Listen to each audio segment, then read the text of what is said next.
राधे राधे। आप सबको तो हमारा प्यार भरो प्रणाम दगड़ियों। कन वाला स्वस्थ वाला मस्त वाला और अपना काम धंधा में व्यस्त वाला लाइक शेयर कमेंट जरूर करे दगड़ियों। देख लिया रे दगड़ियों मुदा दीजिए यो मतलब हमारे सासू जी आज भी आ जरा तबियत ठीक से आ जाए शरीर बोलू छे नहीं बोलता बैर बोलू बोलता बैर नो हाथ चोल रही दादिया दादी हालत बहुत डाउन हुई। दादी बोले नहीं तब मेरे दी तब बेची पर अंदाज में दाको से नहीं तब दगड़ियों देख लिया जरा ये मई में आज दादी खबर का ना घास भी गनो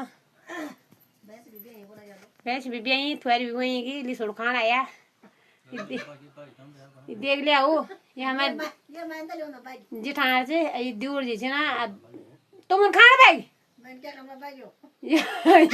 या दूर जी वही लेवा बाकी दियो तो तब बाकी मैं रे दौड़े हो न खानी चो पाउँछ तब लाइक शेयर कमेंट जरूर कर।